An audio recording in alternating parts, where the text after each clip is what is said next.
दशरथ अयोध्या के रघुवंशी राजा थे और इक्ष्वाकु कुल से थे। उनका नाम दशरथ इसलिए रखा गया क्योंकि वे 10 दिशाओं में अपने शौर्य और पराक्रम से विजय प्राप्त करने में सक्षम थे। उनका बचपन राजमहल में वैदिक शिक्षा और सैन्य प्रशिक्षण में बीता। दशरथ अयोध्या के राजा बने और अपनी वीरता, न्यायप्रियता और धर्म पालन के लिए प्रसिद्ध हुए। वे अत्यंत योग्य और शक्तिशाली योद्धा थे और उनकी सेना अत्यधिक संगठित थी। उन्होंने कई यज्ञ किए और अपनी प्रजा को सुखी एवं समृद्ध बनाया।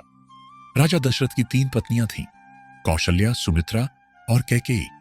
कौशल्या कोसल राज्य की राजकुमारी थीं और राजा दशरथ की पहली पत्नी थीं। उनका स्वभाव शांत, धार्मिक और दयालु था।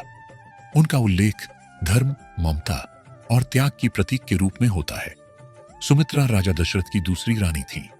सुमित्रा की कथा रामायण में एक आदर्श, त्यागमयी और सहनशील नारी के रूप में वर्णित है। सुमित्रा को उनके शांत स्वभाव, गहन समझ और पारिवारिक एकता के लिए जाना जाता है। कैकेयी केकय देश, जो वर्तमान में पंजाब और पाकिस्तान का हिस्सा माना जाता है, वहां के राजा अश्वपति की पुत्री थीं। वह सुंदर, बुद्धिमान और साहसी थीं। उनकी वीरता और चतुराई के कारण राजा दशरथ ने उन्हें अपनी पत्नी बनाया। कैकेयी का जीवन प्रेम, राजनीति और अंततः पश्चाताप का प्रतीक है। राजा दशरथ अपने वचनों और धर्म के प्रति समर्पित थे। वे एक आदर्श राजा, पिता और पति थे। राजा दशरथ की कहानी हमें धर्म, सत्यनिष्ठा और त्याग का संदेश देती है। उनके जीवन से यह शिक्षा मिलती है कि एक राजा को अपने वचनों और कर्तव्यों का पालन हर परिस्थिति में करना चाहिए।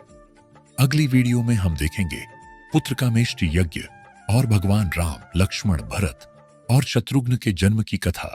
सनातन धर्म का विस्तार इस चैनल का उद्देश्य है, इसलिए सनातन धर्म और उससे जुड़ी हुई कथाओं को जानने के लिए इस वीडियो को लाइक और हमारे चैनल को सब्सक्राइब करें।